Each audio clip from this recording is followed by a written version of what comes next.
आज की प्रेरणादायक कहानी एक सच्ची कहानी है। इस कहानी से आपकी ज़िंदगी बदल जाएगी, आपका सोच का नज़रिया बदल जाएगा। तो कहानी को पूरा ज़रूर देखिए। कहानी है साइकिल से दुनिया बदलने वाला इंसान। तो शुरू करते हैं। सपने देखने वाले बहुत होते हैं, लेकिन उन्हें हकीकत में बदलने वाले कम। कहते हैं कि एक आदमी पूरे समाज को बदल सकता है अगर उसके इरादे मजबूत हों। लेकिन क्या आपने कभी सोचा है कि एक साधारण साइकिल पर सवार एक युवा पूरे देश की सोच को बदल सकता है? यह कहानी है नरेश कुमार की, एक ऐसे नौजवान की जिसने अपने दम पर बाल विवाह, शिक्षा और सामाजिक न्याय के लिए लड़ाई लड़ी। उसका कोई राजनीतिक समर्थन नहीं था, कोई बड़ी संस्था उसकी मदद नहीं कर रही थी, लेकिन उसके पास था एक मजबूत इरादा और एक साइकिल। एक छोटे से गांव से बड़े सपनों तक का सफ़र उसका जानते हैं। नरेश कुमार का जन्म तमिलनाडु के एक छोटे से गांव में हुआ था। उनका परिवार बहुत संपन्न नहीं था, लेकिन उन्होंने हमेशा ईमानदारी, संघर्ष और मेहनत का महत्व सीखा। बचपन से ही नरेश को कुछ अलग करने की इच्छा थी। जब बाकी बच्चे क्रिकेट खेल रहे होते थे, तब नरेश समाज की समस्याओं को समझने में दिलचस्पी लेते थे। उनके माता-पिता ने हमेशा कहा, बेटा, दुनिया में सबसे बड़ी दौलत पैसा नहीं है, अच्छे कर्म होते हैं।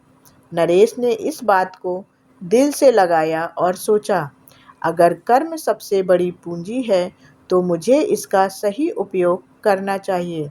जब पहली बार समाज की कड़वी सच्चाई सामने आई, एक दिन नरेश एक गांव में गए, जहां उन्होंने देखा 12-13 साल की छोटी बच्चियों की जबरन शादी कराई जा रही थी।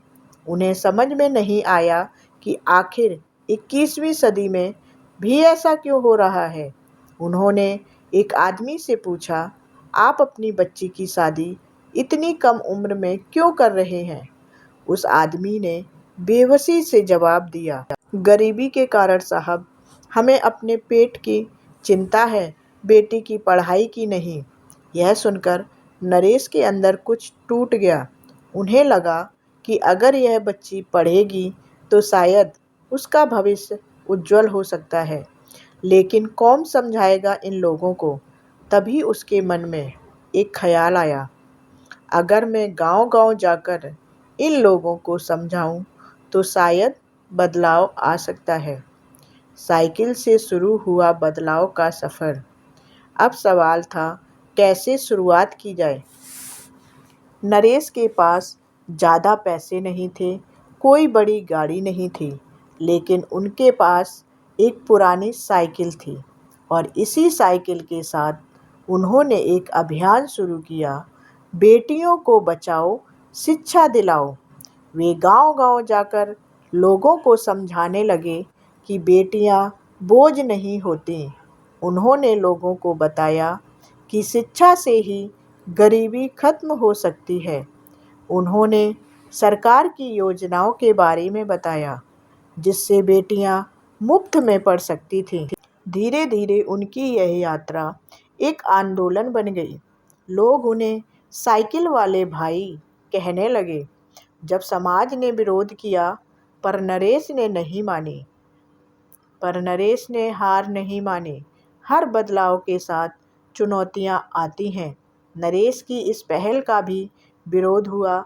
कई बार गांव के बड़े लोग उनसे कहते, ये सब फालतू की बातें हैं, बेटियों को पढ़ाने से कुछ नहीं होगा।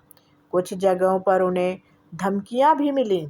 एक बार तो कुछ लोगों ने उनकी साइकिल पंचर कर दी ताकि वे गांव में प्रचार ना कर सकें, लेकिन नरेश को कोई रोक नहीं सकता था।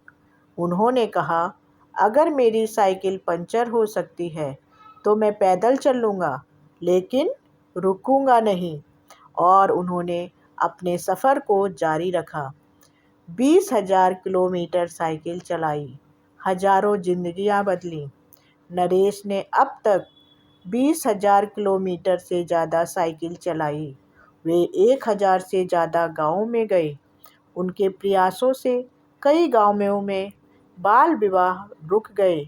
लोगों ने अपनी बेटी को स्कूल भेजना शुरू किया। कई गरीब किसान जो अपनी बेटियों को पढ़ाने से डरते थे, वे नरेश की बातें सुनकर बच्चियों की शिक्षा के लिए आगे आए। धीरे धीरे नरेश का नाम लोगों तक पहुंचने लगा। कई सामाजिक संस्थाओं ने उन्हें समर्थन देना शुरू किया। सरकार ने भी उनके काम को पहचाना और कई गांवों में बेटियों की शिक्षा के लिए विशेष योजनाएं चलाईं। लेकिन नरेश के लिए सबसे बड़ी खुशी तब हुई जब उन गांव की बच्चियां जिनकी शादी रुकवाई गई थी, अब स्कूल जाने लगी थीं। कुछ प्रेरणादायक घटनाएं जो आपके दिल को छू लेंगी। नंबर 1, जब एक पिता ने बेटी को स्कूल भेजने का फैसला किया। नरेश जब एक गांव में गए तो वहां एक किसान अपनी बेटी की शादी की तैयारी कर रहा था। नरेश ने उसे समझाया, अगर आप इसे पढ़ाओगे तो यह आपकी इज्जत बढ़ाएगी, आपकी मजबूरी नहीं बनेगी। पहले तो वह नहीं माना, लेकिन जब नरेश ने सरकारी योजनाओं के बारे में बताया तो वह मान गया। आज उसकी बेटी बैंक में नौकरी कर रही है। नंबर दूसरी है, जब गांव की लड़कियों ने खुद अपनी शादी रुकवाई। नरेश की कहानी सुनकर गांव की लड़कियों में हिम्मत आई। उन्होंने ठान लिया कि अगर उनकी शादी ज़बरदस्ती कराई जाएगी तो वे विरोध करेंगी। आज कई लड़कियां अपने पैरों पर खड़ी हैं, सिर्फ नरेश के कारण। नरेश कुमार की कहानी हमें यह क्या सिखाती है? बदलाव लाने के लिए बड़े संसाधनों की ज़रूरत नहीं होती, बस मजबूत इरादों की ज़रूरत होती है। पैसा और ताकत से ज़्यादा महत्वपूर्ण है संकल्प और मेहनत। हर इंसान अपने स्तर पर समाज के लिए कुछ कर सकता है। और इस कहानी से हमें क्या सीख मिलती है, उसको जानते हैं। नरेश कुमार की यह कहानी सिर्फ एक व्यक्ति की नहीं है, बल्कि यह हर उस इंसान की कहानी है जो दुनिया बदलना चाहता है। उन्होंने हमें यह सिखाया है कि बदलाव के लिए किसी बड़े मंच की ज़रूरत नहीं होती। अगर सोच में ताकत हो तो एक छोटी साइकिल भी क्रांति ला सकती है। आज भी नरेश अपनी साइकिल लेकर गांव-गांव जाते हैं और लोगों को जागरूक कर रहे हैं। वह एक जीता जागता उदाहरण है कि अगर हम ठान लें तो असंभव भी संभव हो सकता है। क्या आप भी अपने स्तर पर बदलाव लाने के लिए तैयार हैं?